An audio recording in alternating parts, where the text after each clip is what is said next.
Hey, well, welcome back to 996 The Howl. Tank's not doing so well, but, don't fret. I think, pretty early into this season, it was kind of telling that the Coyotes probably wouldn't be going for Bedard.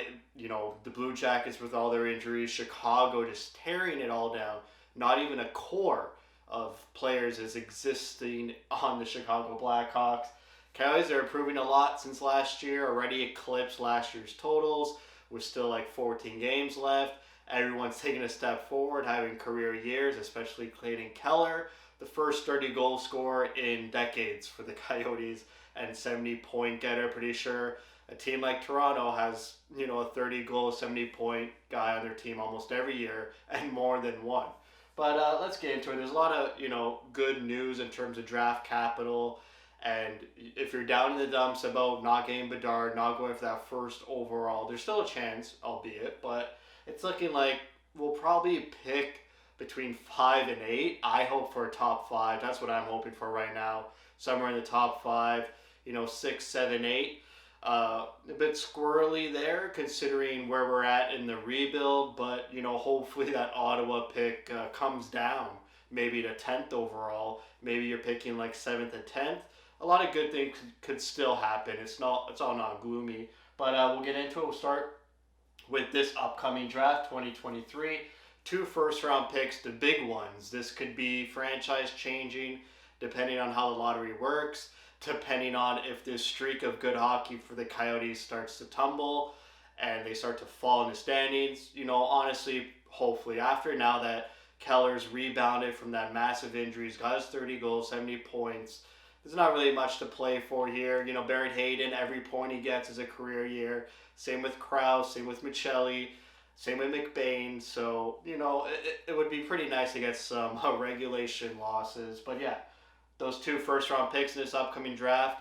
Ottawa, right now if the draft was today, I believe the Coyotes would pick 7th and 11th, which is pretty good. Ottawa's struggling, losing 4 of their past 5. They got a pretty tough schedule down the stretch. They don't play well when they're away from home. So it's looking like the gamble might pay off for Bill Armstrong and the Coyotes. The second round, only one pick this upcoming draft, a bit disappointing compared to the other future years. But the third round, we got 4 third-round picks in this upcoming draft. Edmonton, New York Islanders, Washington, and the Coyotes' own pick. Those picks are from Nick Bukestad, Andrew Ladd, and Johan Larsson. So you'll start to see some of the names I bring up here. Those trades are still not finished. They're still paying dividends. I mean, we're still, expected to get a third round pick for Andrew Ladd, who hasn't even played this year, and Johan Larsson, who doesn't even play in the NHL anymore, still getting a third round pick for him. Fourth round, only one. Fifth round, we got 2, our own, and from Vegas, from the Weber cap hit trade. And then in the 6th round, we have 2, our own, and a 6th rounder from the Voracek cap hit trade. No 7th rounder this year. That equals 12 picks in this upcoming draft. Last year, we had 10 picks, and the first year for Bill Armstrong being fully committed to the draft, they had 9 picks. So you got 9, 10, 12, and it gets higher even next draft. Talking about contracts, the team's only allowed 50 contracts, so that includes NHL, American Hockey League, and sort of prospects you sign that may be playing in the juniors. Sort of like right now with Gunther, he counts as a contract spot even though he's playing in the junior league in the Western Hockey League. Right now, they have 41 out of 50 contract spots taken. The Coyotes do. So that's still 9 more players they could add for next season. Probably most of them will be either in free agency or from last year's draft, like Cooley. Maybe a couple guys from the previous 2 drafts, like Doan, make the lineup. The only 2 players from the past 2 drafts to play in the NHL are Gunther and Moser. Moser already with almost 100 games or over 100 NHL games. So, there's still a lot of players that all of these draft picks, 47, are going to be added on top of. Like I said, 19 players in the past 2 drafts. You add that to 47 in the next 4 drafts. pretty ridiculous. We'll get to the big draft, which is next year, not in terms of top heavy, but in terms of the amount of picks the Coyotes have. Only one stated next year.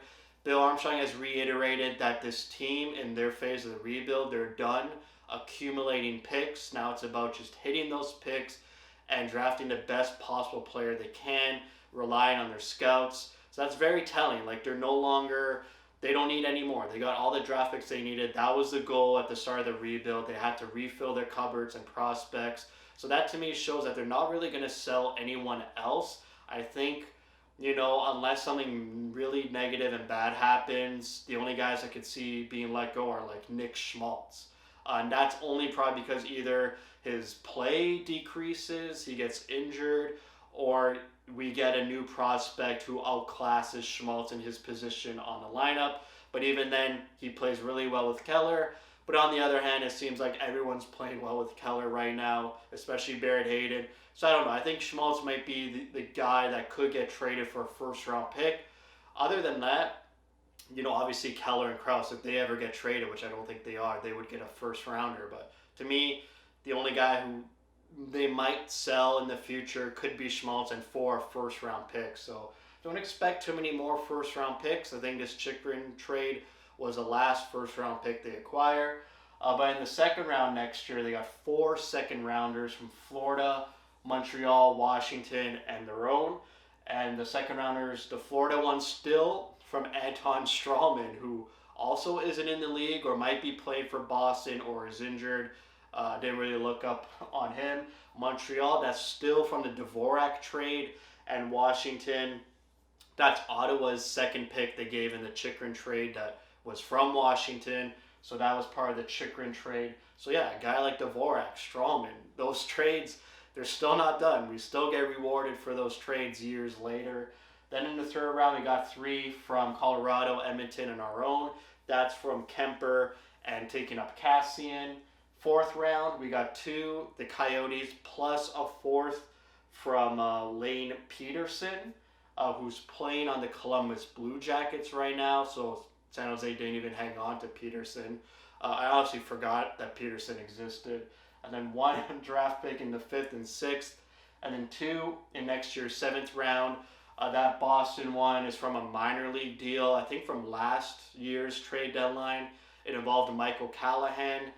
Not really sure who that was or who that is, but we got a 7th rounder out of it. So that's 14 picks next year's draft. And then we go to 2025. Again, only 1 first rounder, but again, 4 second rounders from Toronto in the Lyubushkin trade, 1 from Edmonton, still from the Cassian trade, and the Rangers from the Nemeth trade.